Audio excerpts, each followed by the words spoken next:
into it a lot more. So um, going forward, that's definitely something I'm going to place like a larger emphasis on is really working like the foot and like just seeing what I could get it to just to help bulletproof it even more.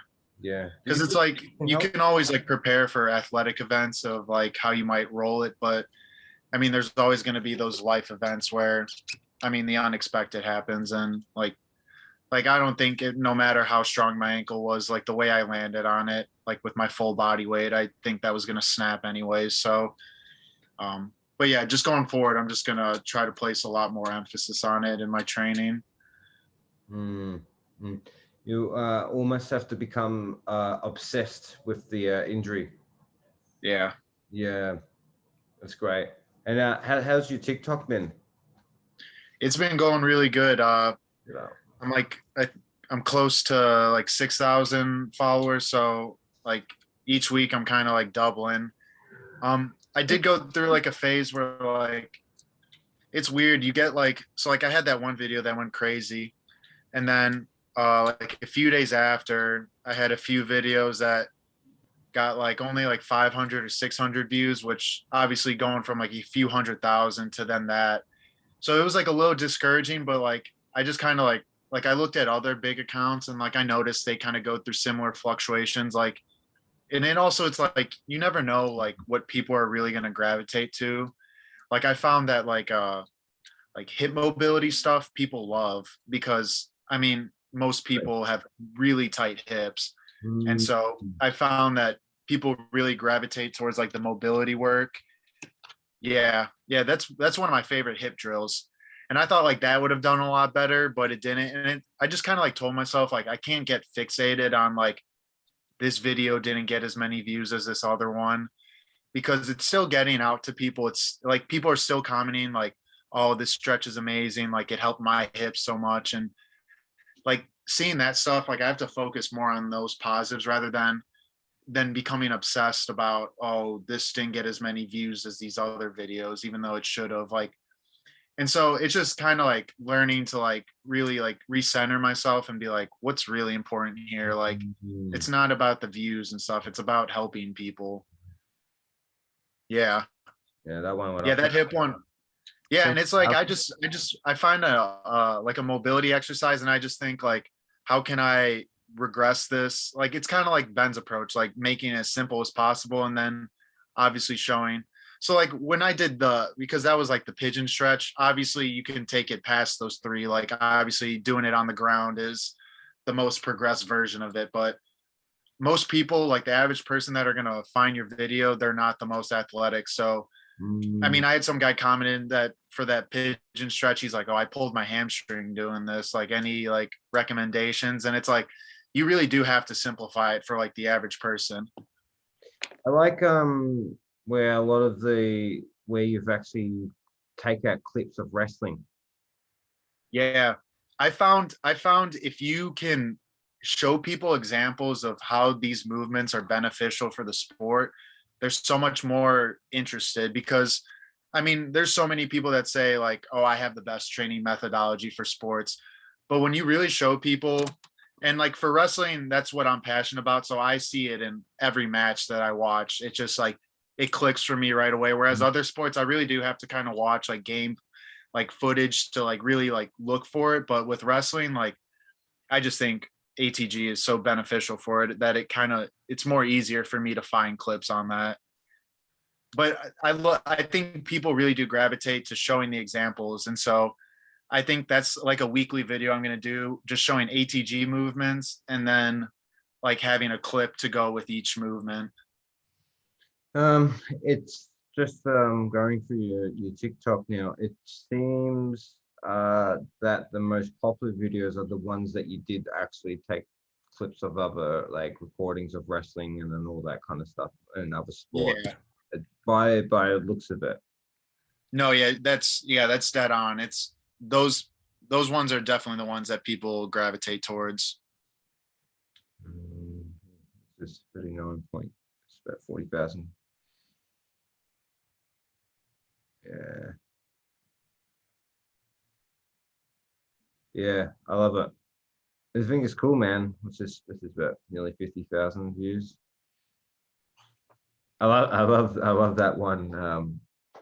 When it says, don't squat over your knees, over your toes, and then 25 years Yeah. later. Yeah, a lot of it's like I take little shots at like Joel Seedman all the time just because he's such a easy like character. He's so eccentric in terms of like how really ride or die he is for his form of training. And like most people like I found like a lot of people like I would think most people wouldn't know who Joel Seedman is, but there's so many people that comment on my videos are like, oh, don't let Joel Seedman see this. Really? Oh, dude, this is Like perfect, so perfect, I think a perfect lot of into a fucking attack to get some views. exactly.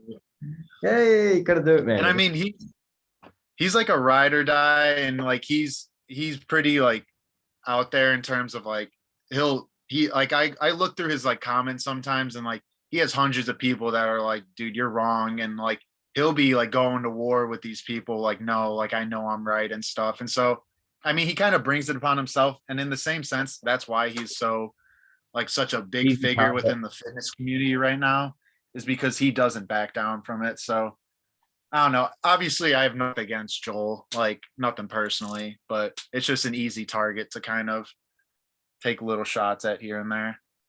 Mm, mm, mm. That's cool. How's your posting been at the moment? I managed to get 3 posts a day. If out of 7 days, I managed to get, I think it was 4 days out of 7 this week, which was 3 posts on that day. And then the other days fucking ran out of content. So I feel that the big thing is to really spend one day a week and just completely film, like write the ideas, get it, and just Yeah. film it. And literally, we talk about the one thing that you got to do today that's actually going to move that needle forward. I really feel that, unfortunately, batching the content's probably the best way to approach. I just haven't found.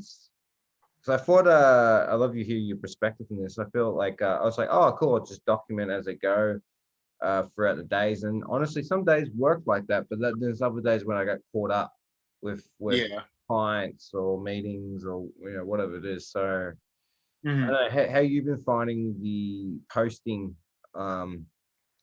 regularly with that.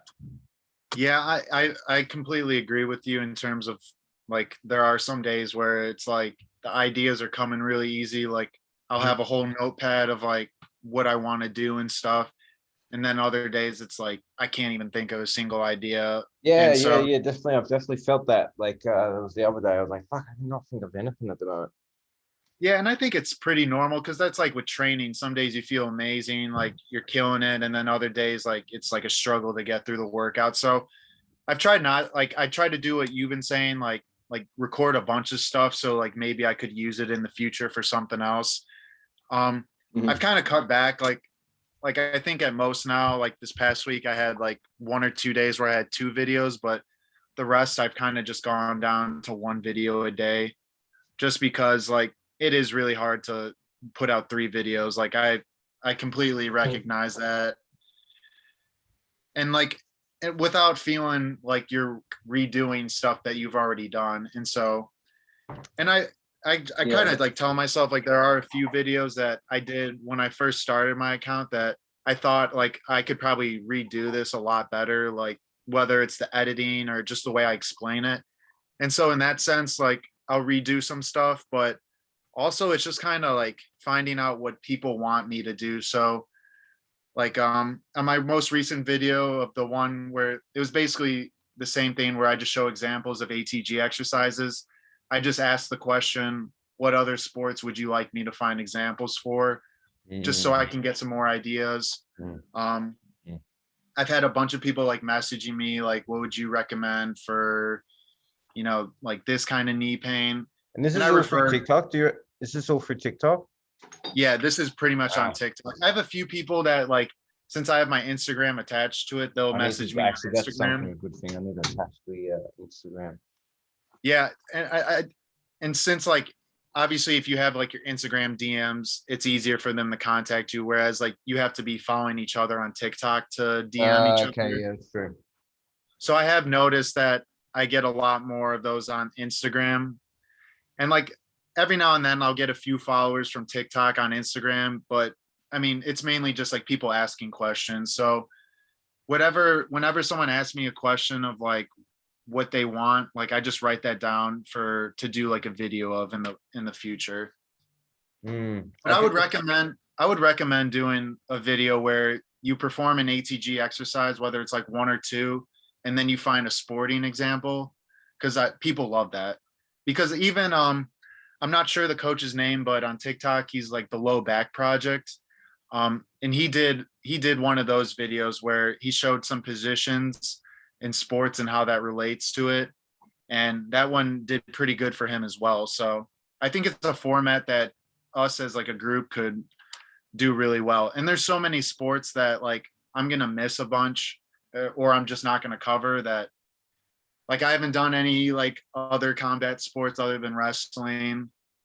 The only other sports besides wrestling I've done are like soccer, mm, volleyball, and basketball. So I mean, yeah, there's so many endless possibilities because nearly every sport in one way or the other uses a ATG style exercise. this is the low back project guy. Yep. Yeah, him. Yeah, is he ATG dude? Or He was I'd I think followed he is. him from the TikTok group chat. So Oh yeah, yeah, yeah. I know. He's hustling. He's getting posted out. yeah, and also on TikTok, his name is like Terry like Physio or something. Oh, that guy. Yeah, yeah, yeah. He's been killing it on TikTok too lately. I'll check his account every now and then, and I think he's at around 3,000 or 4,000 followers. And I mean, he just does like he works like he's a physio guy, so a lot of his stuff is just like stretches, and people love that stuff. Mm, let's have a look, Terry.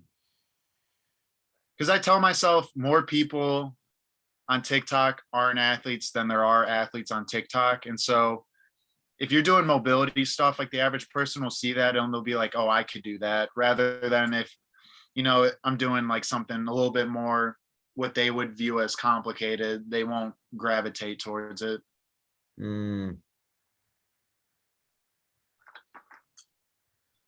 But I yeah, do have to say, like, since our last talk, like the videos you have been posting, they've been getting better with each one.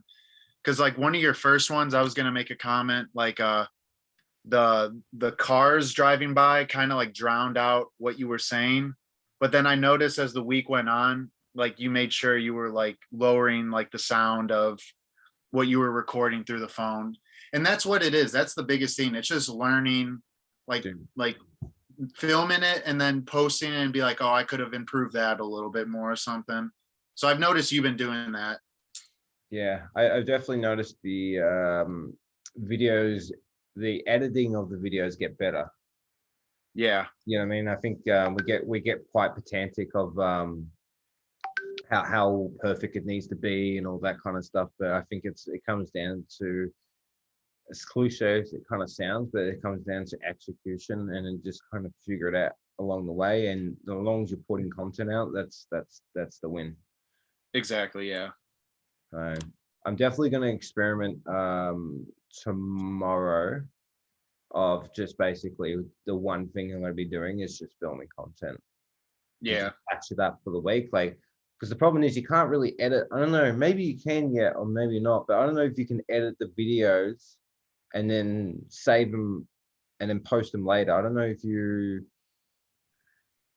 I have you come know across anything like that? I know once you post the video, you can have it saved to your phone. And like, I also know they have like the draft feature. So like you edit the video and then you can hit drafts and then you can save it for a later time to post it then. So like here, let me pull it up. So um so say you get to like this point where like you Yep. hit post, that little black box right there is just draft. You hit it and then it's saved. And so on your profile, you'll see like this little like faded box and it has Yep. videos that like you're working on. Okay, so maybe that's probably the way to approach it. Yeah. So like I'll make my video like at the beginning of the day, and then I'll just save it in the drafts, and then Oh, whenever okay. whenever like I like the optimal time to post it is, then I'll post it. That's how I've been doing it, at least. Yeah, that's a much better way. Yeah. That's yeah, fuck. Because that would be the ideal day. Like, because it is a pretty much a full day. Like, if you think about it, if you're gonna, I don't know, maybe it isn't, maybe it's half a day. But you know, definitely if you think about it, if you're gonna film the content, that's, let's say we're gonna go for 3 pieces of content for 7 days. What's that? 7 times it's 20. Is that 21 pieces of content? Yeah. Yeah, Yep. 21 pieces of content. And then you got to edit 21 pieces of content. So it's pretty much a full day worth of Yeah. work. And I think there needs to be an understanding that if we are looking as athletes, as being a part of the ATG community and all this kind of stuff, I really consider that one of the main, I think I don't know who commented on the group chat. I think it might have been Evan or something, but it said, "What's the goal with this?" And it's Yeah. actually to create an audience where we can monetize and actually sell our services through. Um, Mhm. and I think with that in mind, it is a job. It is a job to consistently post, you know, 3 times at least, you know, 3 times a Yeah. day before. I know. Do you have a number in mind that where you're gonna hit? Like, is it like obviously just go for the sky and keep because I don't think there's really a limitation to how many followers that you really want to have or an audience. 10,000 is that sweet spot. I always think that 10,000 Yeah. sweet spot. You know, that 1,000 Because fans. You know what I mean? Like you get one Mhm. person, 1,000 people paying you X amount. That's like it's a seven-figure Yeah. business, right? And because even once you hit the 10,000 on TikTok, you can then apply for like their creatorship fund, which you'll then start getting paid for your videos. And it's only like 2 to 3 cents, like American cents for every 1,000 views. So it really isn't much. Obviously, for those guys like the top creators who are getting a few million views on each of their videos, they're the ones who are making a lot of money. But I mean, so there's like in that sense, the 10,000 is the sweet spot. But I have had that thought cross my mind where it's like eventually, like, there's going to come a point where either I'm like, I start having other things in my life because right now it's kind of a lull. I'm waiting for that one coaching gig to start up. So I do have a lot of free time. Like, I'll acknowledge that. But like, I've thought to myself, like, will there be a point where I can't like either come up with ideas or I'm just so busy I can't post? And I've looked at some other big counts just to see what they do. And once like you get a decent enough following, I think the amount of time in between your posts can grow longer. So one of the other guys I'm following, he has roughly like I think over 100,000 followers, and he posts like every 2 to 3 days, and he's still getting a buttload of views. So Mhm. he's still putting out good content, but now it's spread out a lot more, which I think the more followers you get, the more you can do that. Yeah, yeah. You have a bit more leverage to how often you post and all. Yeah, exactly. Yeah, I get that. Um, Because starting off, the hard part is just is getting your content out to the people. But then once you have the following, those people will get that content out to others. And so it just kind of like continues to multiply. So that's why it's like getting your first few hundred followers is like the hardest thing to do. But once you get it, it's like then it's a lot momentum. easier. Yeah, momentum's a real thing. Yeah. I'm glad we're having this conversation. It's good. Definitely see there's definitely improvement. What else do I have here? How's are you wrestling at the moment or what's Yeah. So actually, like the day that I had sprained my ankle, I was supposed to go with a buddy to a nearby gym and like roll around for the first time in like yeah. probably over a year. And then obviously Wow. that happened. Mhm. Um, but I know conditioning for the wrestlers is starting up soon, so they'll have like preseason like practices, and so that will probably be my first time back. Right now, I wouldn't feel too comfortable with the ankle just because I'm just now getting back a lot of the movement with it. Mhm. But I think within the next few weeks, when practices do finally start, I'll feel comfortable enough to at least like take it slow and just like roll around, like not live goes or anything. But Yeah. Do you have a particular goal with wrestling now? Like now, I guess, you know, being amongst with the group and stuff like that, has it really shaped them? Like, is the goal to be like more of a coach now, or is it just to see where you can take the sport as well? Like where you kind of at, I guess, at that moment, and how yeah, can we help assist that journey too? I think I finally like I'm like fully shifted like my mindset. Like obviously like my career as a wrestler is like way in the past. Like I can acknowledge that I didn't have the skill level to like compete at a higher level, but I don't think that prevents me from helping kids who do have a good skill level like take it even further. Not only just like coaching technique wise, but especially with like ATG, because even like the videos I post where a lot of the examples are wrestling examples, like so many kids are commenting like, oh, like my season's about to start. Like, do you think like I could implement these like before the season to like help me out? And then I'm like, absolutely. And so I have Mm, noticed like I'm reaching a big wrestling fan base, which is really cool to see because I mean, wrestling in America is still a very, it goes through phases where like in the 80s it was super popular, and then in the early 2000s it was like no one was doing it, and now it's kind of hit a revitalizing point where even our colleges now are creating like women's wrestling team, wow. and that just shows that it's becoming a bigger sport, which is a good thing to see. Like Right. Yeah, yeah, that's the awesome. more people that are wrestling, like the better that is for the sport, So obviously. different in Australia, dude. So different. Like Yeah, wrestling is not even it's not even in existence here. I don't know. I'm sure there is wrestling clubs here, but Jesus Christ, man, I haven't came across any in the last couple of years. yeah, This is nothing. There's not in. I think what America's done really well with the wrestling is that it's in the school curriculums and it's in the college curriculums.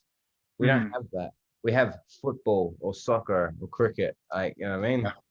That's the yeah. It's a challenge.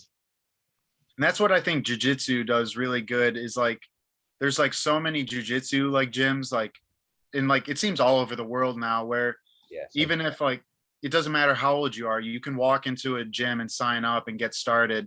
And eventually down the road, that's what I want for wrestling. Like I want there to be like the equivalent of that where you don't have to be like a young kid who's getting into the sport to be able to do it. Like you could be 20, 30 and like get into the sport. And so hopefully like the more it continues to grow, the more we'll start seeing that, because right now it pretty much is limited to young kids. And it's like if you haven't started at a young age, it's kind of almost like you almost kind of get the feeling from people like I started my sophomore year in high school, which is like very late compared to a lot of people. Like most of the kids, my teammates had been wrestling since they were like 10 years or like 8 to 10. And I was like 14, 15 starting. And so, and I had a lot of like people that are kind of like, oh, it's like too late to like get into wrestling. And I think that mindset has to change for the sport to continue to grow. Like it doesn't matter how old you are. Like if you want to learn about the sport, you should be able to. mm, yeah, it's great That perspective. stopped me from playing baseball. Yeah. Yeah. It's a lot of sports in America. It's kind of like gatekeep. Like if you don't start at a certain age, they're kind of like they have the mentality like, oh, like you can't really play. Oh, really? Exactly.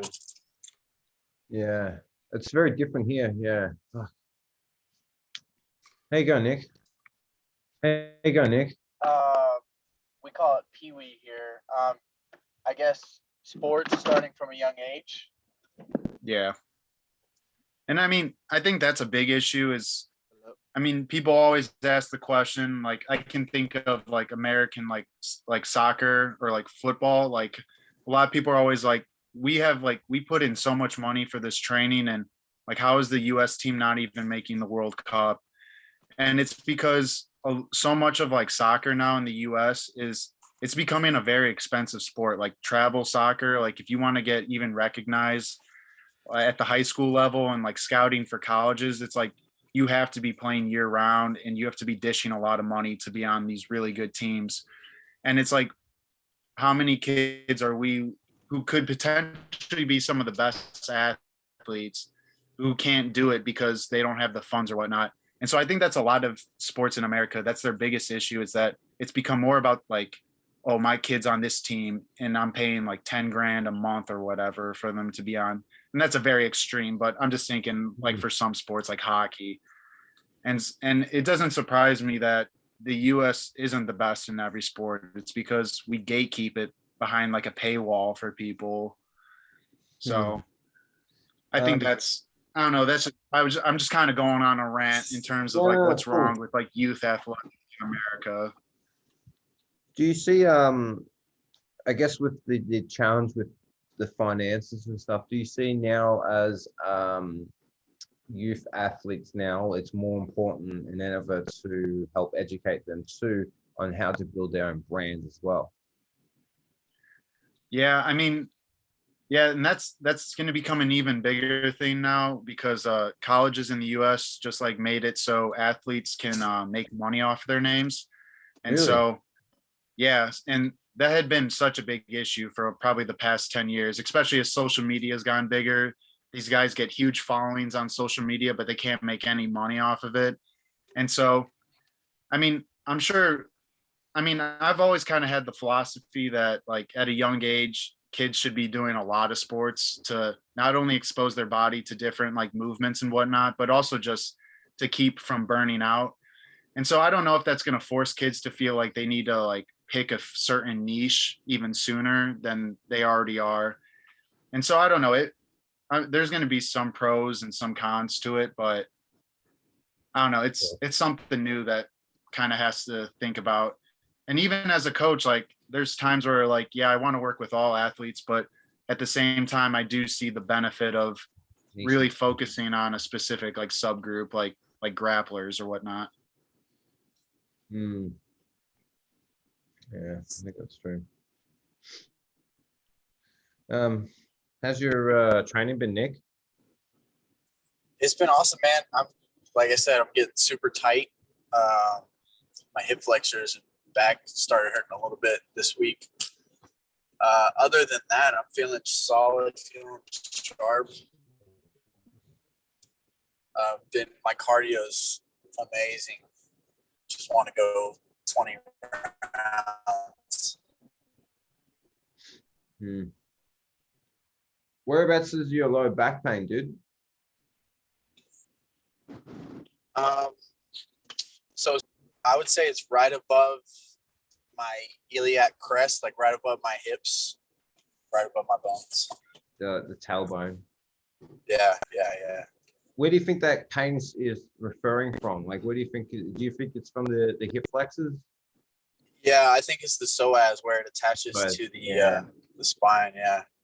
Fuck, man, that fucking psoas, dude. It's a killer, dude.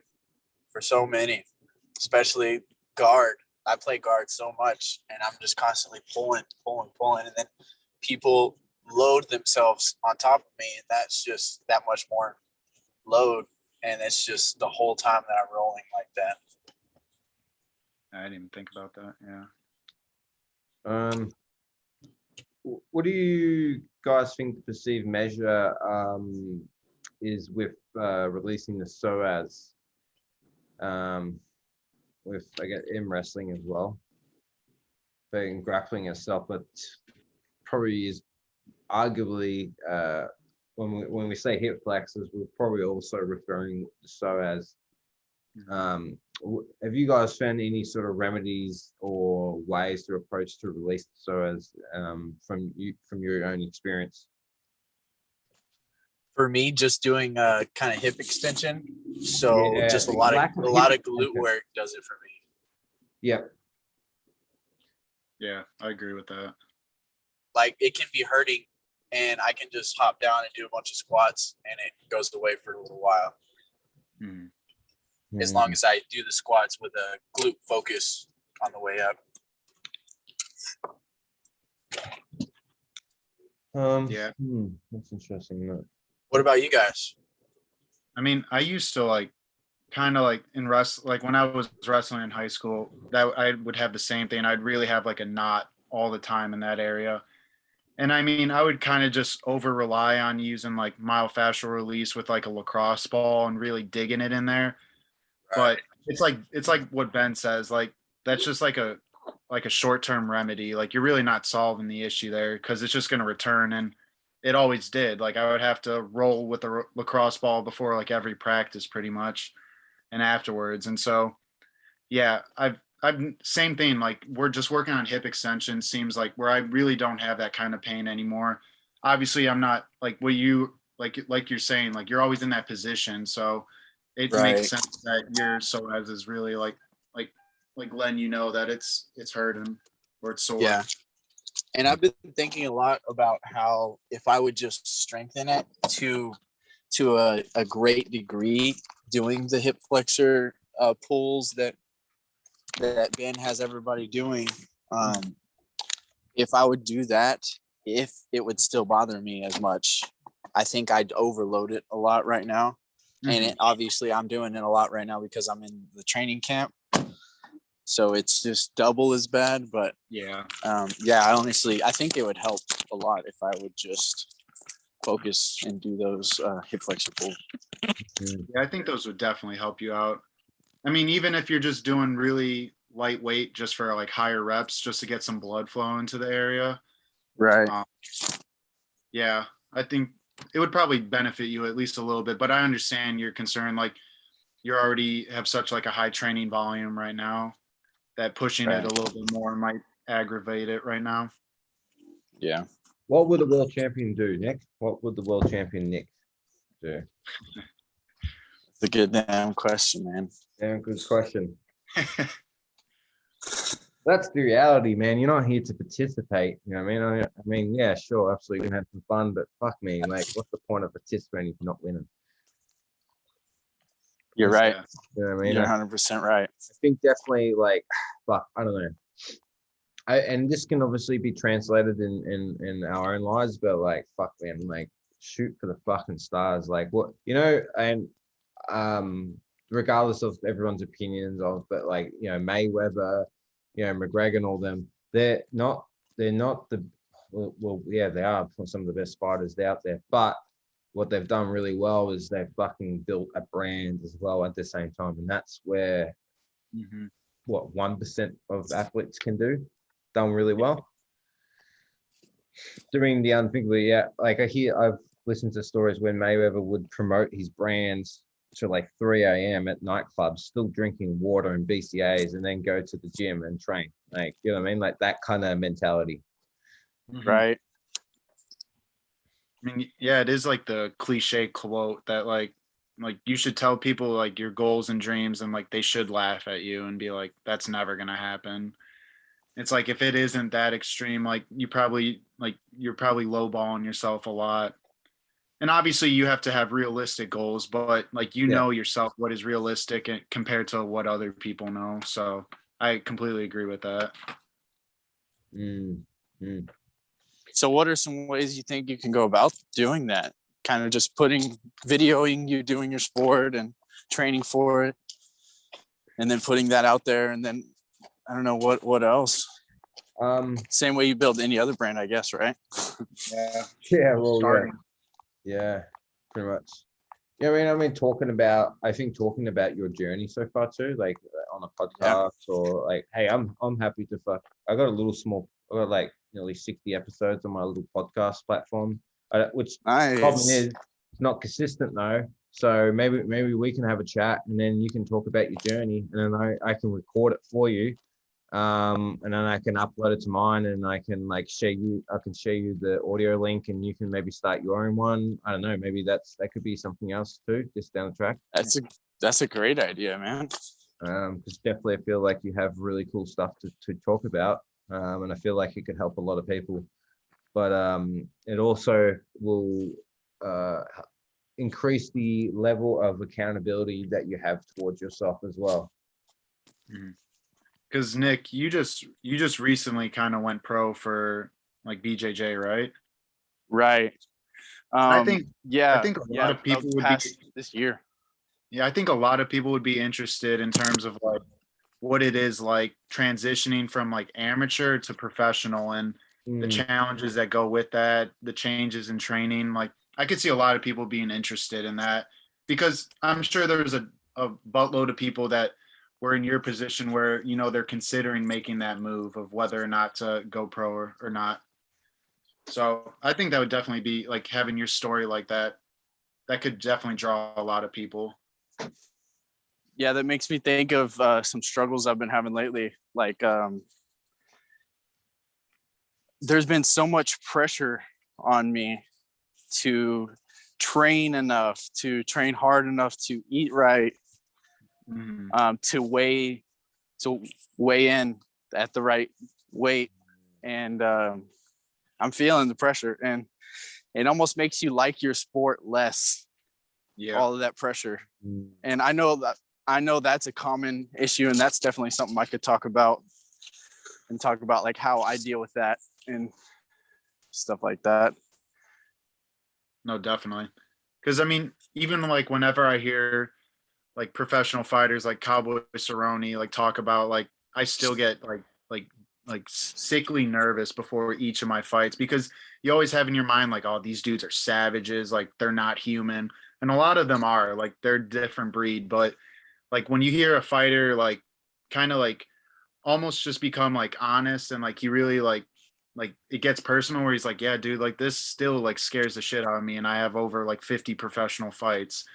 Yeah. And I don't know, people love to kind of relate to that, where whether you're doing the same sport as that person, but to hear them say, yeah, I still have like these worries, these insecurities, like people just relate to that so much more. And there's so many people, I'm sure, that are feeling the same way as you are. Yeah. Mm. That's funny that you mentioned that. I actually had so one of the pro, or I guess amateur MMA fighters that I train or just started training recently. He talked about that, and he shared a post from, I don't think it was Cowboy, but it was one of the top guys talking about how they feel sick, and they always question themselves, and they question why they even want to do this. Like they hate fighting. They are scared to lose. Like they hate it every time right before the fight, and then they still go out and do it. Yeah. Yeah, I think we'd be surprised how many professional athletes have those feelings of like, just everyday anxieties that people have, whatever it is that they're doing. Like it's more common than we think. Yeah. 100%. Yeah. And I think being more open about that too, you know what I mean? I think that's the key. I think, and I could definitely like I definitely, and I think this maybe, there's a conversation that we had probably a couple of weeks ago was about more documenting the journey, but like, I think what that really means is being more open about the challenges. Oh, you're a piece of shit. Look at that. Yeah, you're a piece of shit. Fuck me. Look at that, man.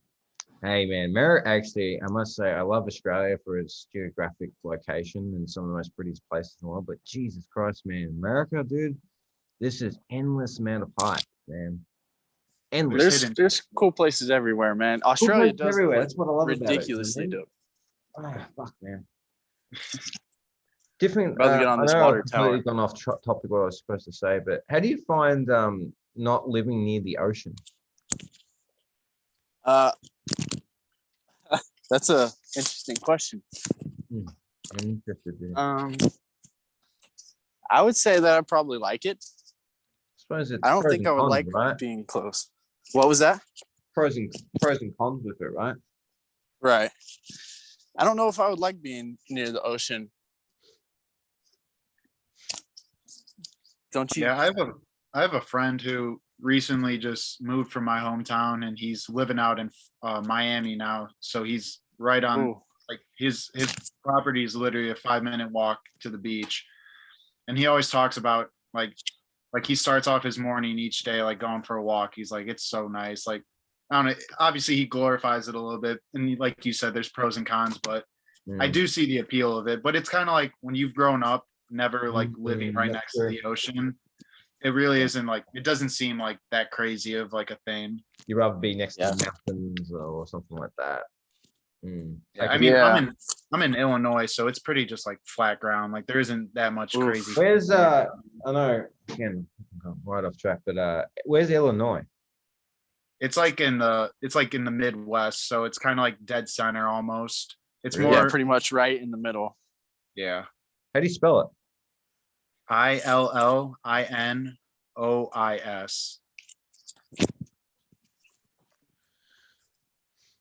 Oh wow. Yeah, you're right in the middle. One of the most corrupt states in the country. Really? Oh, really?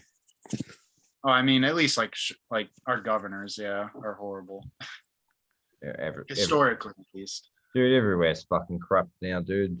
You know what I mean? Yeah, Fuck. that's very true. Even in Australia, I can imagine New Zealand's probably the same, Devon. Like, I've been seeing some crazy videos this past week from Australia. dude, we're the lower part in Melbourne, dude. Complete civil war now. Yeah. Oh, wow. Crazy. Well, I kind of knew that was gonna happen, though, man. It's kind of gonna happen. Yeah. I'm sure it might happen similar in America, maybe. But the difference is you guys got guns. See, this is the problem. They took all our guns in the late 90s, and this is the fucking challenge. Like, this is why we need to have guns, so government doesn't do shady shit like this. Yeah, that sounds insane, man. Yeah, I support the Second Amendment. So, what do you mean by civil war? Like, So basically, what all's going on? oh yeah, people just had enough. Like people just had enough, and like the literally Right. every day is protests every day. You can't drive anywhere. They're all shut off the road, so you can't like it's pretty wild. Wow. But it's not as violent right now, I think, and it's but purely because of there's no guns too. So there's pros and cons with a lot of it. But I think all it takes is one person getting killed, and then it just all just you know what I mean, whether it's an officer or whether it's a civilian or something like that. But yeah, I mean, fuck man, all this is just fucking distractions, man, from being a world champion. Yeah. You know what I mean? Gotta keep your eye on the prize. Keep an eye on the prize, dude. Otherwise otherwise the matrix will fucking just distract you, and pull you away from Yeah. goals. You know what I mean? I think that's the reality for all of us right now, regardless if it's training or if it's business or whether it's our personal growth. Fuck man, who gives a fuck, dude? Let's go. Like, I mean, let's figure out, Exactly. work out ways, and when times go past, when the world does somewhat open, like man, we put that groundwork and we're going to reap the benefits from it, such as Tim's TikTok. You know what I mean? Boom, he's going to have at least, I'd like to think, some sort of passive income as he figures it out, purely because of the action he took. And when everyone was distracted, he was posting content all the time. You know what I mean? It's just one of those things. So No, you're right. You gotta stay diligent and just focused and kind of just block out the outside noise. Obviously, it's good to stay up with everything and know what is going on, but yeah, you're right. Just to really like put your nose to the grindstone and do what you got to do. Yeah, for sure. I can't lie though. Part of me wants to go out and just be one of the founding fathers, just be sons of liberty, like just go fight it. But what does that entail even? Like that's very involved and that's all your time and I don't know, man. See that. You're right though. Focus on something. Because it's easy. It's like once you get so caught up in that, like I've had the thought that like politics are so bad for like the average person just because you become so obsessed with it, and a lot of it really is out of your control, and you just if you just over focus on it, like it really can be very depressing. And it's like you're saying, like I have those same thoughts where it's like, oh, like I want to do more, but at the same time it is like I made the like choice where it's like, yeah, this was not good for my health, like over obsessing with this stuff. And that's kind of where I kind of made it where like my main focus now is just like health and like training. How things are traveling, Devon? Down on the land down under, slightly right to me. What's going on? What's going on in the Kiwi world? What's up, gentlemen? Can you hear me properly? You're loud and clear, sir. Yeah, sometimes these headphones can be a little bit temperamental.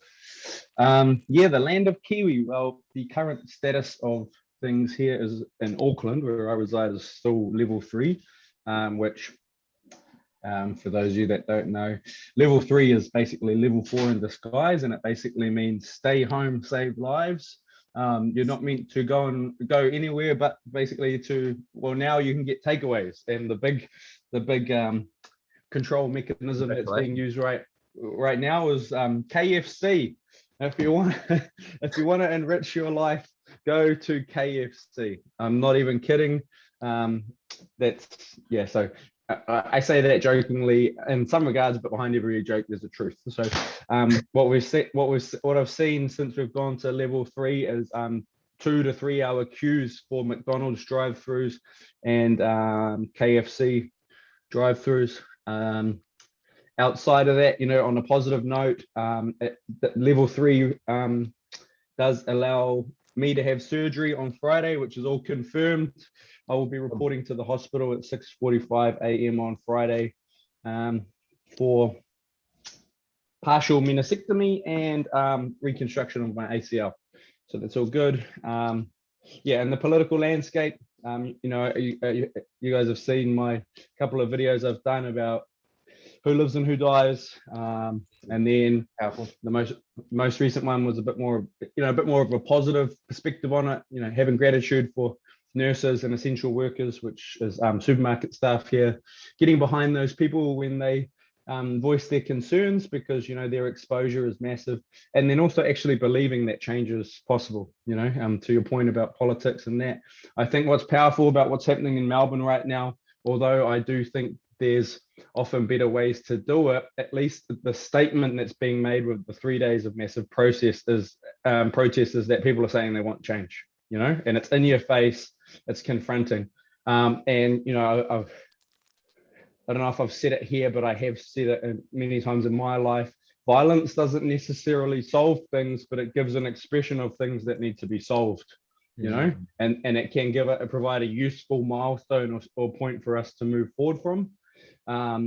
Yeah, I think civil war is a reasonable description of what at least I'm seeing on our media outlets about what's going on in Melbourne. Yeah, the no gun things and the gun buyback scheme, we've seen one of the impacts of that here in New Zealand is that gun crime in New Zealand's actually gone up, because as a relative proportion, there's more guns in the hands of bad men, than there are in the hands of good men. And now something that's happening that does scare me is they're putting, I think, about $45 million towards increasing the level of training of our frontline police. Basically, looks like they're going to move towards arming them with firearms. So to this point, police in New Zealand don't carry arms. They carry basically pepper spray and one of those like electric shock shooter sort of things. Oh yeah. So yeah, Tasers? tasers. The ones that like launch out and grab you. Yeah. Anyway. Yeah. Y'all don't have those already? No, we do, but they're limited in the rollout. But what it looks like is they're gonna basically, there's gonna be more. Right now, police officers in New Zealand, other than SWAT teams, which is like a special ops team, are not armed. So like when there's a situation, they call in the firing squad. But it's looking like there's potential that beat cops, we call them beat cops, everyday cops could have firearms soon, or at least firearms training is going to increase here, which some people have expressed concern about, because especially given the changes in the Health Act over here in relation to this pandemic, it could be that there's more potential for use of force from frontline officers. So I'm not sure what the checks and balances on that are going to be. So anyway, that's some, yeah. What's the real challenge? Ooh. In terms of political, or I guess it is political, really, isn't it? the real challenge is that for me right now within our society, the real challenge is that the strength of cancel culture falls in line with the strength of the followers, the people that are followers and don't think for themselves and easily digest information, especially in this era of disinformation or information sway, when the majority of the population easily digest clickbait or snapshots of actual news too easily. The real issue that's running with it is this cancel culture, as meaning, and the power of algorithms on social media apps and platforms means that actual real legitimate information is not coming forward, right? What's And up? and in a sense, the balance of power could be said to sit with those that may not have the world's best interests at heart, but rather their own agenda, because the aim of politics is to get voted back in. From where I'm sitting over here, Biden's administration are a bunch of fucking puppets on a string, not doing much for America right now. And similarly, we have in this keep in mind, the lockdown that we're in is the longest lockdown Auckland or New Zealand has seen since the pandemic started, right? We did 5 weeks at level 4, whereas last year when it first hit, we did 4 weeks. Now, the challenge with this is that people are just falling into line. I don't care if you get vaccinated or don't get vaccinated. I don't give a shit about that. What I care for is that you genuinely think for yourself and feel comfortable expressing and having an opinion. I'm not going to love you any less. And I'm not going to think any less of you. Actually, I would think more of you if you hadn't had a voice and opinion. So the real challenge right now is cancel culture and the limitations and restrictions that places on people actually being them. That's what I see the challenge is. And that covers all of the domains. I think that's the real challenge. Because yeah, exactly. Like they pose it as like they're doing this for the benefit of you guys, but then like you said, they still have KFCs open, they still have McDonald's open, and it just comes off as so disingenuous as to like you really don't care. Like it almost just seems like a power trip kind of thing. They don't give a fuck. More people have died of suicide in the last fucking 6 weeks, mental health related issues, than have died with COVID. So in the 6 weeks that we've been in this lockdown scenario, we have had one death, a 90-year-old woman who has died with COVID. She had pre-existing health conditions. We've had one death. And in that time, 60,000 plus elective surgeries have been cancelled. Hence why I went on that little rant the other day. I am disgusted in the health system that now has me getting surgery on Friday. Me. I'm a 32-year-old male who has a torn or ruptured ACL. I don't have fucking endometriosis. I don't have cancer. I don't need gallbladder surgery. I'm not fucking dying. I'm gonna die. And in a sense, I am dying because we're all on we're all on the way to death, okay? But my death is not as immediate as these other people, okay? So, disingenuous is a fucking good term. The other thing is people have fear of reprisal. To be honest with you, Tim, so Tim and I engaged on TikTok the other day, and it's really sad to me that there was people popping in, but no one's just asking a question of you. That's what people would do if they had a voice of their own. They just ask a question. Fucking damn, we may as well have caught up on a fucking Zoom call. Yeah. I had that same thought. I was because I don't know, you can confirm, but I don't think lives on TikTok can be saved, right? I'm not sure, to be honest. I think there might be a way of doing it, but I'd have to look into it. Yeah. So whereas by comparison, if you'd done a live on Instagram, you would have been able to save that to your story for 24 hours. So just something I was thinking about afterwards, fuck, there was some good content in there. And I think it just got lost to the ether, you know, like it's fucking gone, you know? Yeah, But- because we really did touch on a lot of things. I mean, I have my notepad from there, but like we were talking about like neural performance for esport athletes. We were talking about GSP, John Donaher. Like we were going all over the place, and it was a great talk. And you're right, it literally does like potentially just get lost out there. Yeah, it's organic. So actually, on that note, segue. I've decided that since I'm going to be laid up for a little bit with the surgery, it's time that I stop talking about it. I'm just going to do it. I'm going to launch my podcast. And so, you know, I've got you all on my hit list. I'm going to just get started. Like I'm going to do the volume. I'm just going to do volume. I'm just going to start putting it out there because I want to have these conversations. I'm really pleased. I'm really proud of the people that have engaged with and reshared that video I did about who lives and who dies. Which it had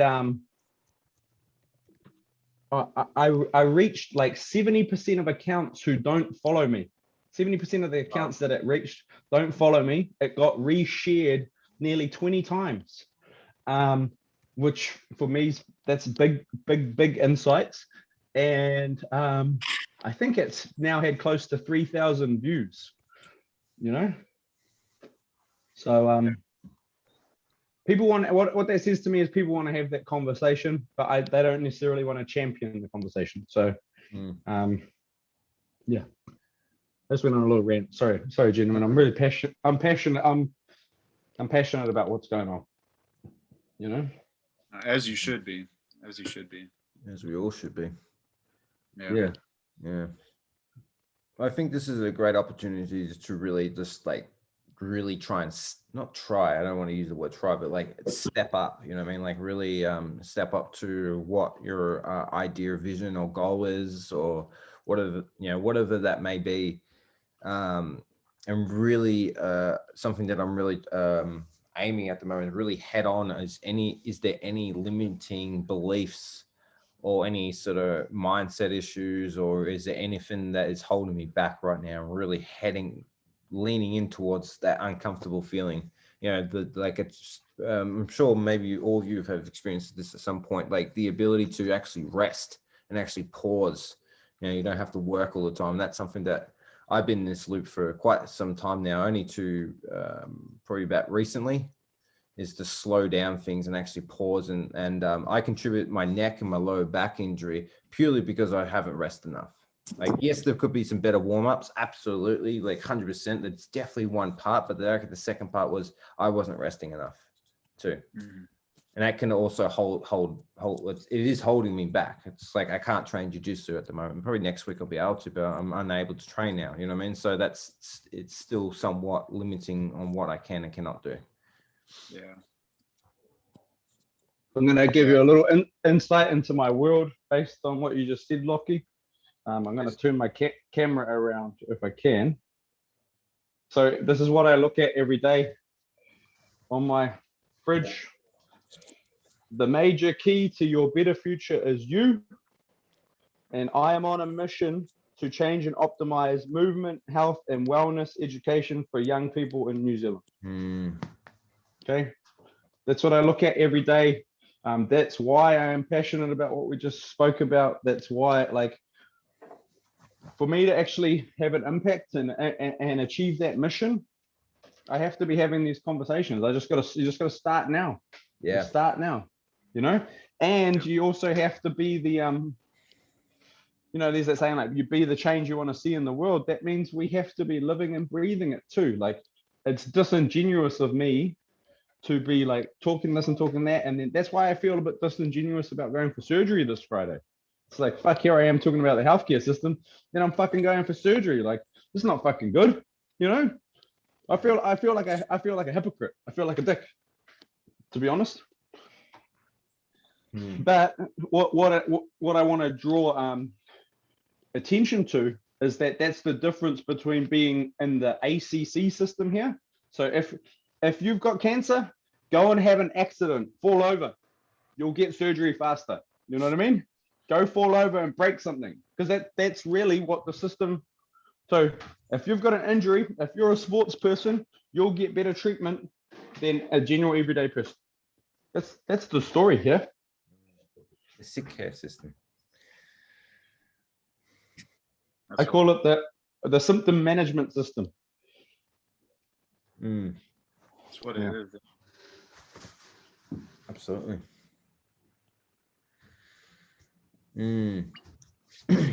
Interesting. But you know what? My other thought on things right now, I think Mother Nature is going to wrap this all up for us. Because Mother Nature, like, you're telling me Melbourne had an earthquake the other day. They had 3 days of protests, and on day 3, they have an earthquake. You tell me when Melbourne had an earthquake before. You tell me that energy, vibration, and calibration in that area wasn't disrupted. Like, I can't be convinced that, like, I believe we're all just bundles of energy, and if the energy we're putting out is bad, like, Mother Nature going to rebel. That's like, that might seem like a crazy theory, but that shit that went down in Melbourne, like, there's no coincidence to me that there's all this unrest between the people walking the land, and then the land got real unsettled, literally. I definitely would agree with that for sure. I think as I get older, and I understand that that's more apparent. We're just all bundles of energy. You know what I mean? And I think definitely when there is disturbance with the energy, I definitely think Mother Nature will always have the final answer. Yeah.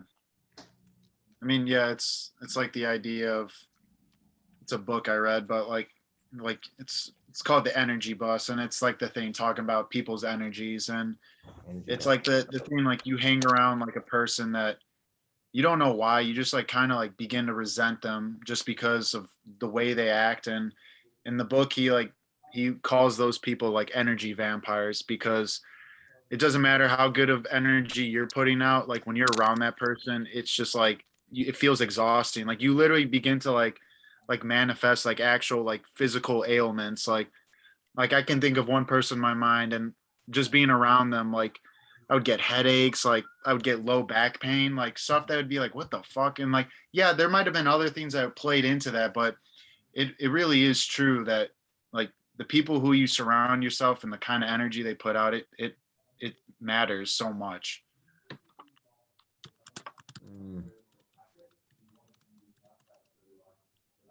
So there's another one called the energy paradox. This one, it's called the energy bus. And it's kind of like, it kind of falls along the lines of like a little cheesy like motivation, but it has some really good points that I liked. And it's like, I finished it within a day. It's a quick read. Like, I'm sure you could find it online here. Okay. It looks like this. Oh, the energy bus. Yeah, okay. I was looking up now. It was one of the books I had to read for my internship. And like I said, it's kind of cheesy, but I do like it in a sense. I just bought it. Yeah, you'll definitely get something out of it. Yeah, on Audible, it's like 2 hours and 39 minutes. It's not a long book. Yeah. Oh, did you get it on Audible, Lockie? Did you get it on Audible? Yeah, the 10 Rules to Fuel Your Life, Work, and Team with Positive Energy by John Gordon. Yeah, the energy bus. It's definitely on Audible. Yeah, I just bought it then. That's cool. I did read another book of your recommendations, Tim. It was I'll tell you right now if I can get it up. What's it called? The Slight Edge. This one. Yeah, this one is my favorite that I've read in terms of just like, it talks about those compounding effects of just the little things each day and how much they really do matter. I'm actually going to reread it soon because it's been a while. That's a great book. Yeah, I definitely would recommend for all of us to read that. Yeah, compounding effect, dude. You know what I mean? Such as like fucking pasting 3 videos a day on TikTok. You do that for 7 days a week. You do that for 3 months. I'm telling you right now, there has to be some sort of opposite reaction and the compounding effect from that. So, I have one other question here, and it was something that Nick and myself just briefly touched was the progression of movements with the ATG system. Since I've been getting back into jiu-jitsu now and sort of just finding my flow with things and how I manage my days and stuff, like obviously we talked about the rest was obviously one part, but the second part was definitely have analyzed myself to have been progressing some of the ATG movements probably a little too fast.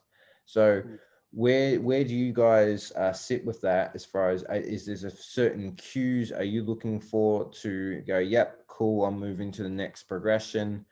Is there certain stuff that you guys use with clients as well? Like what things are you looking for to do that? But I definitely, I notice the lower back has been a limiting factor.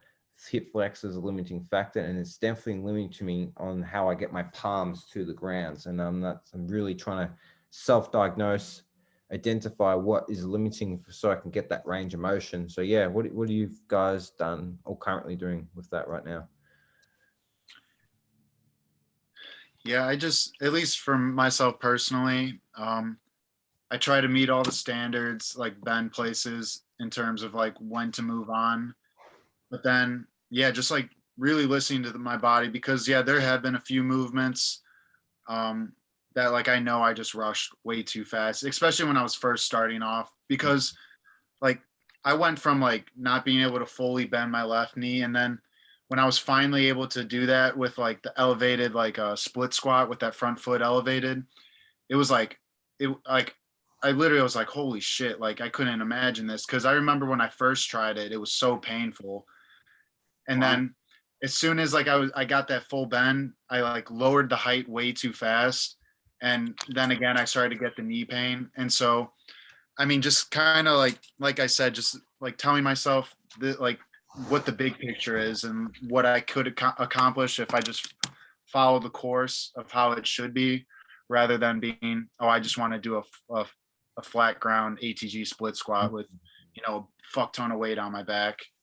Like Right. realizing, yeah, it's gonna take like potentially probably like a few years before I'm able to ever really get the bar on my back like that. That's a reality. I think a few years at least. I think we have this idea. Cool, we can do the split squat on the grounds. Awesome. Let's fucking start loading this up. And then in reality, man, like what is it? One of the standards, it's like 100% of your body weight for 5 reps or some shit like that. Yeah. Like, man, good It's luck, crazy. dude. Fuck. That's a lot of weight. Which standard is that? Back squat? No, the ATG split squat. I think it's 100% of your body weight for 5 reps. Nah. I don't know if that not in terms of the ATG coaches standards though. Okay. The passing. So the standards. I've got them in front of me. Hang on, because I've just submitted up to level 6. Oh, really? Yeah. I was trying to get those in before I go for surgery. So great. Okay, so the level 3 standard is a pause ATG squat. No, that's not an ATG split squat. That's a put back squat on a ramp. Squat. Okay, that's 100% of your body weight for 3 reps. You must pause at the bottom. But it's level 6 is 50% of your body weight for the ATG split squat. So it's on back racked bar, 50% of your body weight for 5 reps each leg. So alternating legs for 20 minutes, right? Okay. So do 5 reps left leg, minute 1, 5 reps right leg, minute 2. Continue in that fashion until you've done 10 sets each side, which is 20 minutes. Yeah. It's the Peterson step up at level 7, which is 100% of body weight. Okay. That's on an 8-inch box. That one I can confirm. That's a bitch. Yeah. That's a challenge. And the weighted dips, 50% of your body weight for 6 reps at level 7. Yeah. Whoosh. Yeah. Okay. That shit. So that's why I've submitted up to level 6, but not I'm gonna need a little bit more time for 7 and 8. Yeah. Had I not ruptured my ACL, I might have been all right for the 2 of the 3 at level 7 and level 8. But because of the rupture, I'm not. Yeah, it's right. It is what it is. Actually, sorry, I'm trying to find there. So on the subject, because what you're talking about is the importance of micro progression. Now, if you can go and find it, I think it's Aubrey Marcus podcast number 257, according to my Google search. I highly recommend you listen to it. It's a Polish.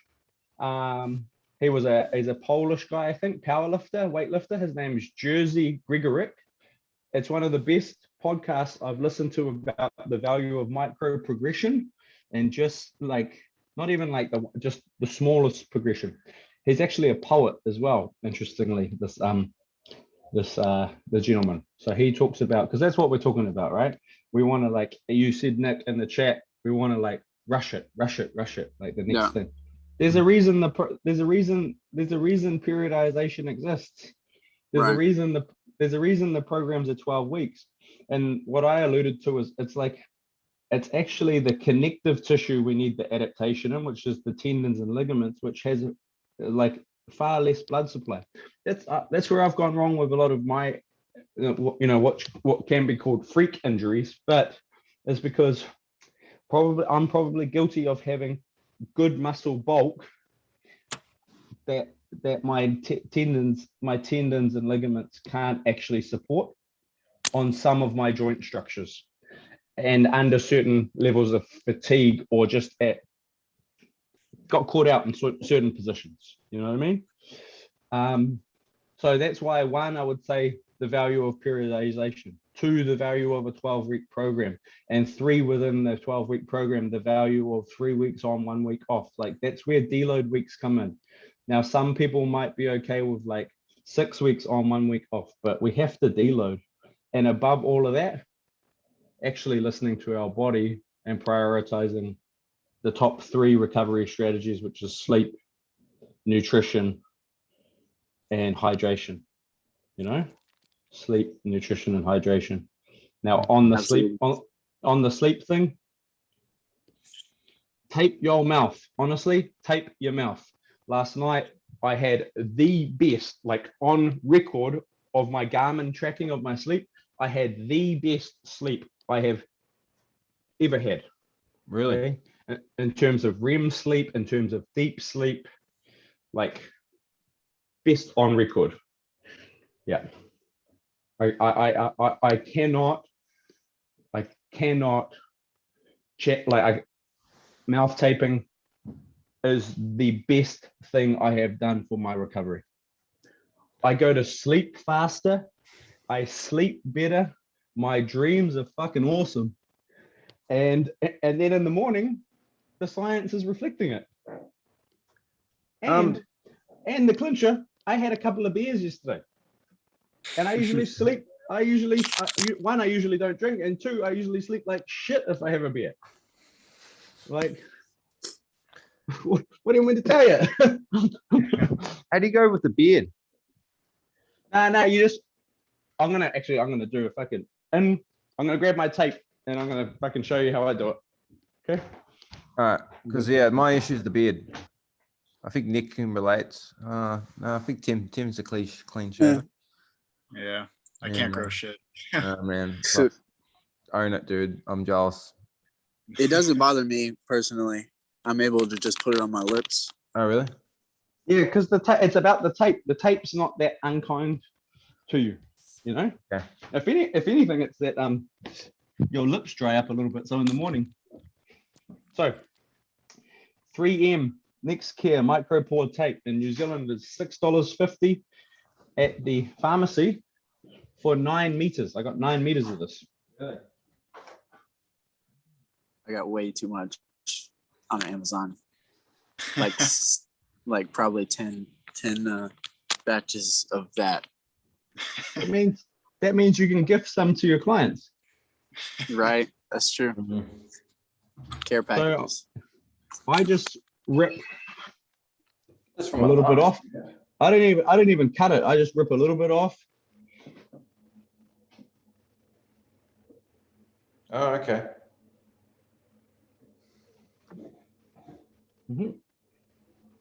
That's great. Mhm.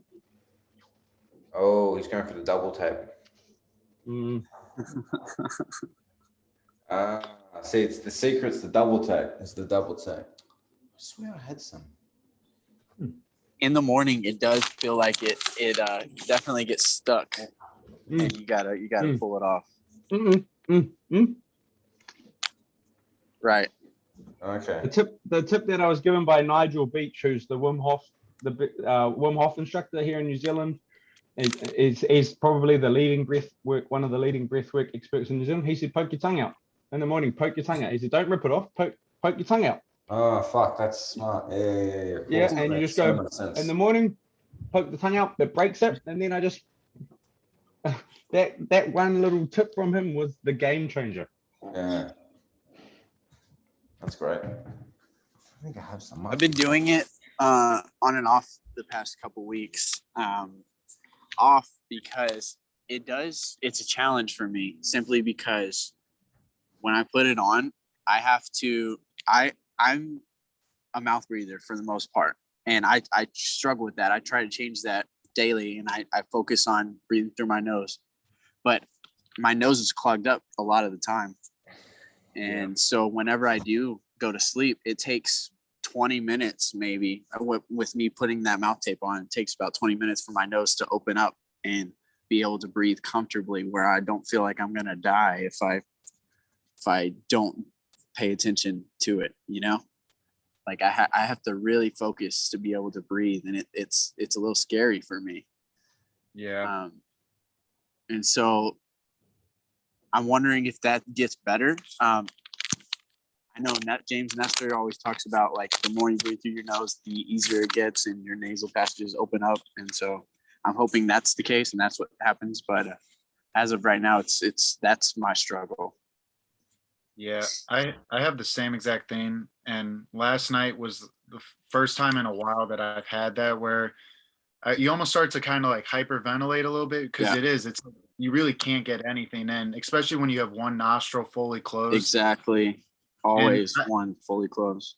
Yeah, and I've noticed that, like, each day I try to just do like 5 to 10 minutes of like the Wim Hof breathing, and like just through my nose. And I've noticed that it's become few and far between where, like, when I go to bed, where I'm like really struggling to like get that like proper oxygen flow that you're talking about. And so I do think it's the more you use your nose, the more it's going to open up. Because that's why I initially, the first time I tried mouth taping, that's why I stopped, because I felt like I couldn't get enough oxygen. Like, and I would kind of like freak myself out a little bit, like, oh, I'm going to die in my sleep. Like you do kind of like just make crazy like excuses to not do it. But yeah, so yeah, just like practicing nasal breathing with Wim Hof has helped me so much.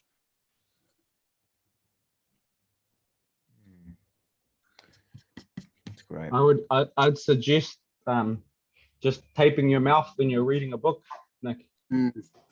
Okay, like choose a daily activity that you're going to, when performing that daily activity, I'm going to do this in conjunction with mouth taping.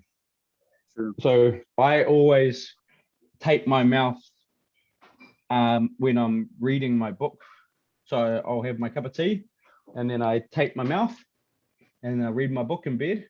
And then what I've found is that, like, all of a sudden I want to put the book down, because I'm ready for the sleep, like, gone.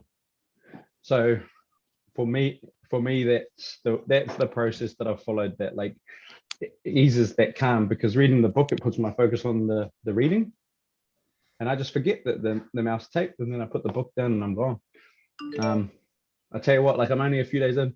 I did 20 minutes on the assault bike yesterday, 10 minutes legs only, and then 10 minutes arms and legs. All 20 minutes was nasal breathing. Nice. And I was like, the wattage I maintained, I haven't done that. I've never done that performance. I've never put out that performance, and definitely not with nasal only breathing. So I've been thinking about you trying to use it for jiu-jitsu. Yeah. It'd be an interesting time. Yeah. Well, I think I do that- try to nose breathe most of the time now when I roll, but there's obviously times when I put out a lot of energy and I open my mouth up. Yeah, so in Hickson Gracie's book, right? In Hickson Gracie's book, he talks about when he was like 13 or something, he got choked out on the mats, and he realized that he'd freaked out. He'd freaked out. His breathing had elevated, blah, blah, blah. So he went home and he said to his brother, I want you to roll me up in the carpet.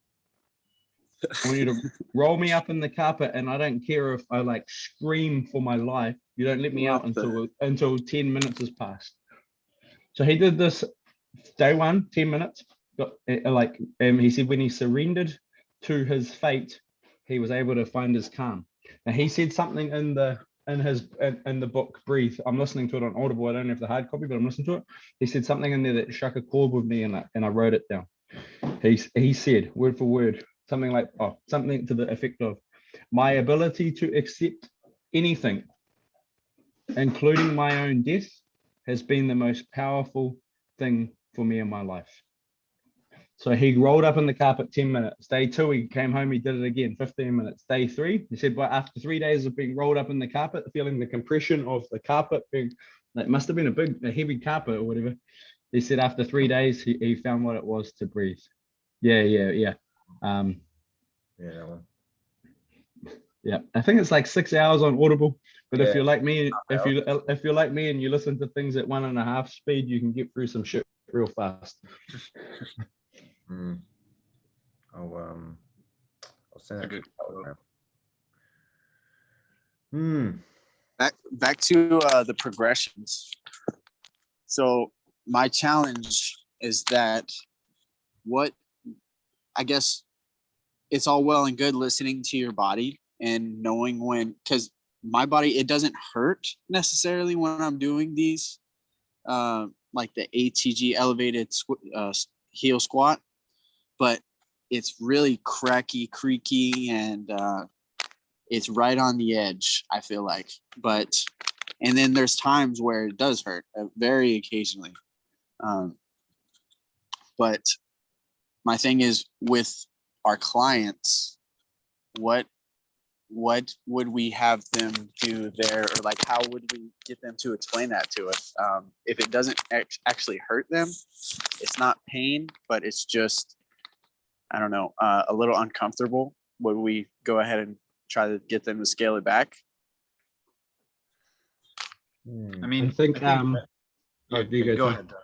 Well, I was just gonna say, Ben always talks about, like, if you're looking at it at a pain scale, like it's always like, obviously we never want to work through pain, but like that Right. 1 to 2 on the scale, like sometimes you do kind of have to, like, it feels uncomfortable, but it's not painful. Like it's okay to work through, but like you do have to be mindful of it. And he has like a article on knee noises and stuff, and how that's pretty common for a lot of people, especially as you progress through the program and strengthen the knees. But yeah, in terms of explaining to people, because obviously some people, once they hear those, like they freak out. Like my mom, when I have her do the Patrick step ups on her left knee, it makes the loudest pop. It freaks me out. And she says there's no pain at all. And I always like confirm with her, like, that's not causing pain, right? Because it sounds like someone cracking their knuckles. Like, it's bad. But yeah, so I just think that's part of people's anatomy sometimes, is just, especially after years of abuse on specifically our knees. Exactly. But so my issue there is that all through doing the ATG split squat and the heel elevated squat, I would feel that really heavy creaking, and it was just loud pops, and it would go away towards the end of each session, after I'm really well warmed up, even though I did lots of backwards walking, all of that, got a great pump in beforehand. Yeah. It would go away at the end. The issue is that, I don't know, maybe 2 months into knees over toes, I started to get on my left knee when I would do Patrick steps, even the heel elevated squat. it felt like my tendon on my left knee, like right above my patella, was it. I don't know how to even describe it. It was like a dull, sharp pain, and it felt like it was a scary feeling, and I wouldn't describe it as 1 or 2 pain, and I didn't do anything to injure it. And the only thing that I could possibly think that came from is just progressing a little bit too fast. And so that's why it's scary for me. Like, I don't know how really to know if I'm progressing too fast other than just going extra slow to be caution on the safe side. That Pelican step would be great for the patella tendon as well. Right. That's one thing that hurts it, actually. Funny enough. So then it's probably it's the ability to find a pain-free 1 to 2 pain level regression with maybe 2 broomsticks or something, or Right. pipes, like literally bring it down to that level. Maybe that's probably the way to approach it there. And with the having 2 hand support, you can take the load off a little bit. Maybe that's the way to approach it. Because absolutely. You know what though, it hurts your ego too. That's a thing I noticed with the ATG stuff. It's like, fuck man, I'm like, holy shit, I didn't realize how shit I am at these movements. I thought it was good. Yeah. So I guess that's more to the point. And I suppose that I think that's probably more for the clients as well. I think for average people who are like, who just started doing their knees over toes, they're like, yeah, I fucking lift weights every day. You know, I train jujitsu or whatever it is. I should be able to do it. And then they quickly realize how weak they're in these positions. And it's like, oh, I definitely felt that with clients. Definitely, I'm like, you have to regress it more. Like, what? Really? Like, yeah, you have to regress it. Like, you have to be able to do that movement pain-free. It's an interesting topic for sure. It's yeah. I definitely think there is the maybe for males more so for sure. Like, we feel like we have to be at a certain level all the time. Like, I think that's conditioning for sure. Where females are a bit more open to go, okay, so this is where I'm at. But even then, I've had females too, and they're like, "Oh, like I have to regress it this much," like, and they feel weak almost, like they feel weak because of it. And it's like, Right. no, that's just where you're at. Like that's not because you're weak. Yeah, I don't know. It's interesting topic for sure, and I definitely feel listening to the body is probably another really important aspect to it for sure. How much reverse walking or reverse sled dragging are you doing? A ton. So especially lately, I haven't really been doing much knees over toes at all. I've been doing just backwards walking on the treadmill, on like the dead mill, as I say, with it turned off. And I get a great pump every time, do between 2 and 5 minutes. I do that at least 3-4 times a week. Yeah, but are you doing so that's the dead mill. You're doing dead mill. Are you doing any reverse sled dragging or weighted reverse walking? No, I'm not. Because so there's a progression opportunity, because you can there's a progression opportunity. The other progression opportunity that springs to mind for me is that, like, the standard always used to be cycling. So stationary bike which has changeable resistance levels could be another way to engage the pump. I mean, you look at cyclists, great legs, great thighs, great car, actually, when I did this ACL injury, you know, like that, as soon as I could, I tried to do reverse walking, because that's what Ben tells us to do, right? I couldn't do it. It caused me too much pain to go backwards. I could walk forwards, but I couldn't go backwards because of the nature of the Baker's cyst and the ACL. So do you know what I used? What I used as my first progression was I got back on the stationary bike. The first day I was on the stationary bike, I did 20 minutes with 0 resistance. I managed to turn it over for 20 minutes. And then the next day I was able to put it on resistance 1. I used the bike, the stationary bike, as my progression barometer. And I know that Stuart Walsh, my surgeon, has already said that I've got 2 weeks in a cuff. And then after the 2-week mark, is going to allow me to get on the bike. So the Nice. bike is going to be my I'm excited to cycle. Mm. So in terms of micro progression, Nick, I'm suggesting that maybe there's 2 tools that we're aware of that you could be using that actually might allow you to feel that sense of accomplishment, and you can measure. So, you know, weighted sled, reverse sled drag, because you're getting the pump on the dead mill, but the dead mill is not measurable other than time or the degree of incline. So even the degree of incline actually on the dead mill could be something that you could tweak and vary, you know? Yeah, absolutely. But That's a great idea. So I think cycling, stationary bike with resistance, reverse sled drags, weighted, and then using the incline of the dead mill as a progression. That's 3 options. Mm.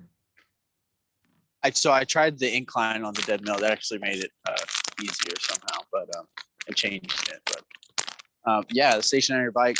I need to get my hands on a sled. Absolutely, I don't have access to one right now. But back to the question, what do you guys think the injury is actually from? Do you think it was something that happened in jiu-jitsu and that I didn't feel at the time, or do you think it's from the over progressing too fast? Maybe a little bit of both. Yeah. All of the above. Yeah, all above.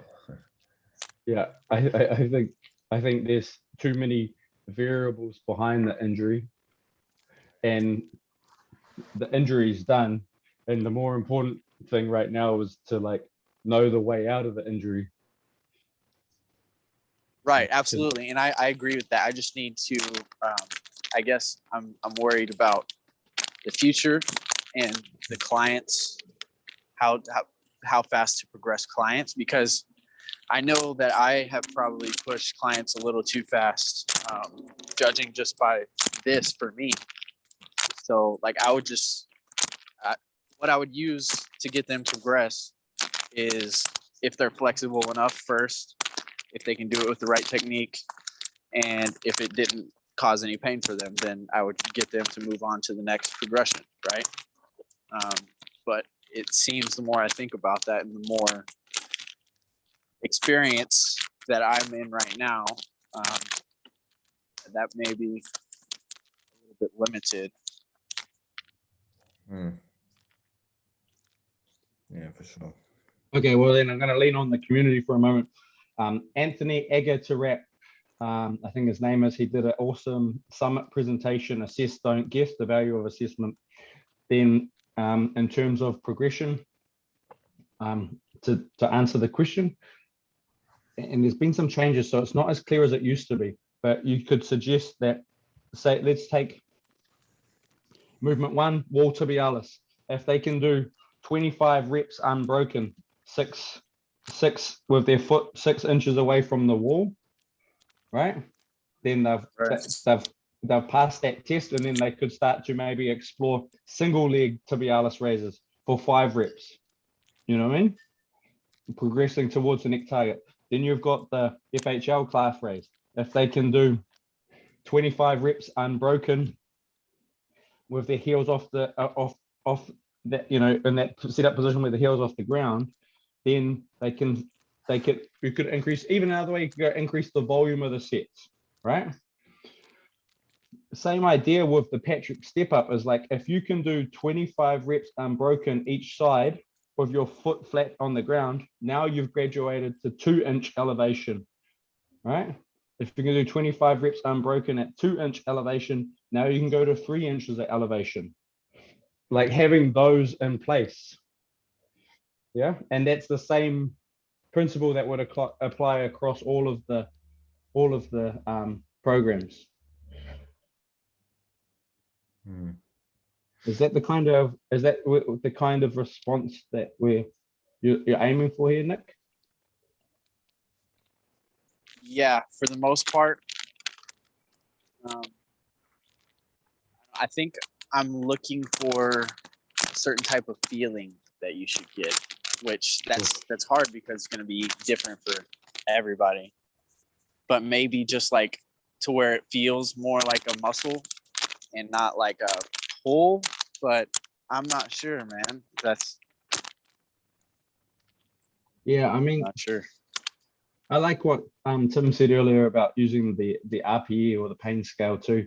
I'm more in the like, so long as it's less than a 3 or 4 out of 10, then that's okay. It's like, and that's, if you want to read an interesting article on that, go and look up Dr. John Rusin, and he's got a good article on like training with pain or through pain and managing that. Now, the problem you're going to have is individual to individual, what's their 10, what's their 8, what's their 5, what's their 3, you know?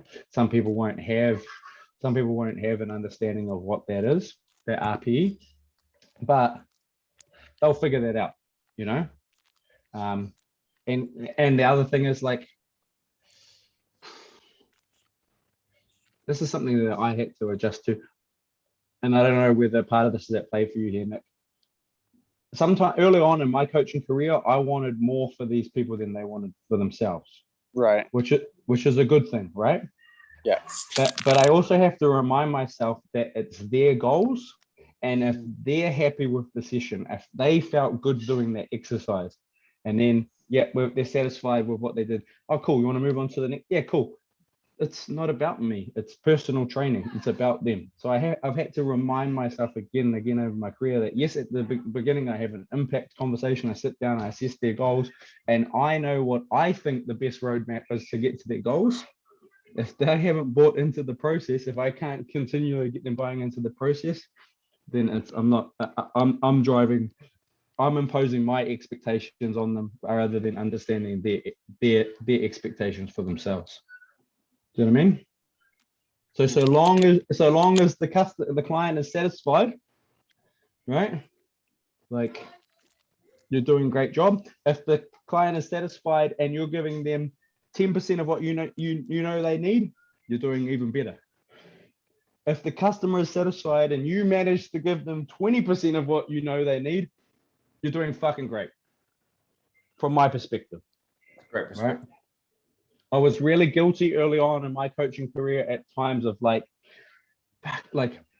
not necessarily, it's not a bad thing to want more for them, because we should want more for our clients, but that has to be tempered with like an understanding of what they want for themselves. You know, otherwise, if it's too much about me and what I want for them, I'm setting myself up for disappointment, you know, and ignoring the fact that this client's really satisfied. Like, they love their sessions, they love the personal interaction they have with me. They're like, thanks for a great session. Sometimes I would miss that, like, they're genuinely saying thanks for a great session. So if you're getting some of those feedback points, bro, you're doing good, you know. And you and your challenges you're having with those movements, they're good challenges to have, because they're good opportunities for you to figure out solutions. But you know, outside of us in this group, our clients don't need to know our problems, you know, like, because it ain't about us, it's about them. Yeah. I don't know if that's helpful. It's all helpful, man. It's all helpful. Yeah. Thank you Yeah. for your perspective. Definitely appreciate it. All good, bro. Yeah, I just, you know, like, and the other thing I'd say, sometimes having an impact, I call it an impact conversations. Sometimes more important than assessing movement is every 3 months sitting down and having that impact conversation with them again, because it gives you an opportunity to get some constructive feedback, review the past 12 weeks, and set the focus for the next 12 weeks, you know? And if they're happy, if there's not, like, one, you've given them an opportunity to express themselves. You've given them freedom to voice, and you sit there and listen. Two, you'll get some insights and perspectives on where they're at from the last 12 weeks, where they're at now, where are you going? It just takes off so much of the, like, it'll be so stress relieving for you, you know, and it will provide invaluable feedback that'll help you grow. So 4 times a year impact conversation. And that's where you talk about goals. Like, you know, what have you enjoyed about the last 12 weeks? What haven't you enjoyed about the last 12 weeks? You know, start, stop, continue. What do you want to start doing? What should we stop doing? What should we continue doing? You know, and that'll give you direction. It'll be massive direction. It's great. Nice work, Devin. Yeah. Stops the mic.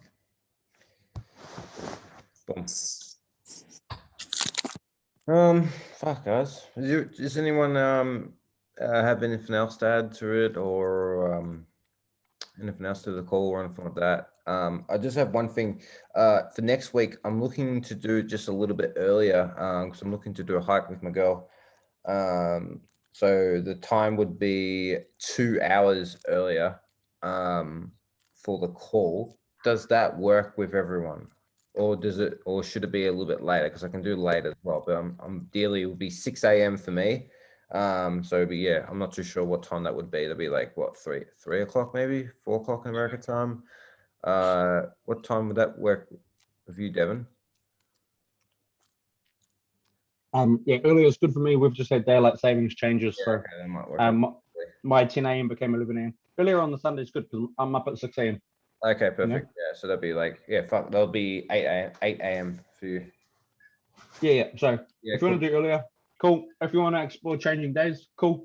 I actually think suggestion on that is, you know, maybe you put it to the group again, because I love seeing all of you lads, but there's going to be more value if we can get a couple more people in here consistently as well.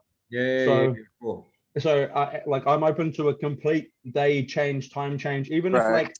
if every week for the month of October we did a different time, just to see, because I'd rather see the greater good here, and us find a time there's 50 something people in this group, so let's get 10% of those people on a call. You know what I mean? And I like that idea of different times. shit, is that my internet or yours, Nick? He's out in the wilderness right now. He's out in the wilderness. I think he said he likes the idea of a different time. Yeah. So because I mean Sunday morning, I mean, not sure for you, Lockie, but maybe you and I, especially noting what you said earlier in the conversation, Lucky, about not getting enough rest. Maybe you could do with a day off, bro. Yeah. You know? Yeah. So look, even if we went and the other thing I'd say is have regard or reference to when the ATG calls are. I know it's Monday morning my time here and Tuesday night New Zealand time. Yep. So I think where there's a gap right now is if we did something on a Thursday Australian time, Lucky. What time you reckon? So it would be like maybe it's something that we look to do in the evening. Okay. You know what I mean? Depending on your I'm open to that. Or so evening our time, or I mean I'm in this lockdown scenario right now, so it's a bit different for me. But maybe like a Thursday evening could work well, because I know the Tuesday night ATG hot seat call is about 6:30. It'll be about 7:30 p.m. New Zealand time. That's the Tuesday one. So I'm just thinking about if we can draw it closer to an alignment with what some of the other calls are in ATG. That's great, man. I love that idea. Then you'll get a bit more traction, I think. So, I'm suggesting every week for October, maybe we just try a different time and then find a winner. Yep. Great idea. Cool. Yeah. And on another note, I don't know if you guys saw it, but Anthony Joshua lost all his fucking belts today to my man, Alexander Usyk. It was the best display of heavyweight boxing I've seen since Tyson Fury beat Vladimir Klitschko. Crazy. Yeah, I'd never heard of him, but I watched the last few rounds of the fight, and he looked amazing. Yeah, he and I love what he said after the fight.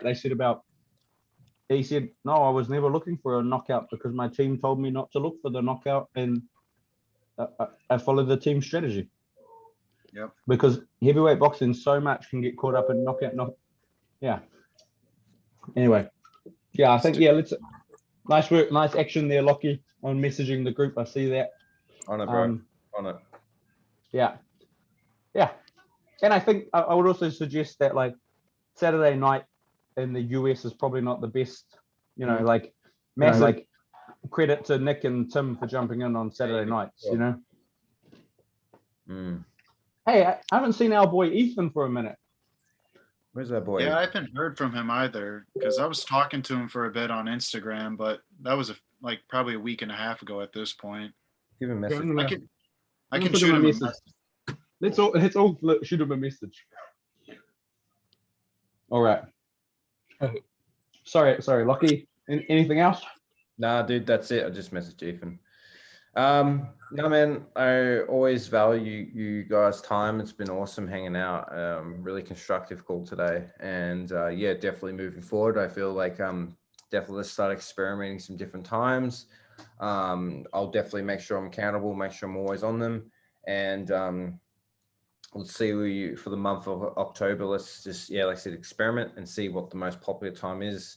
And then we'll kind of go with that for the time being. But I do, in referencing what Devin said, I love the idea of trying to sync some of the calls closer to the regular calls that Keegan already has in place as well, because that's when people tend to already know that time is when those weekly calls are on. So it kind of makes sense to put them on the same time.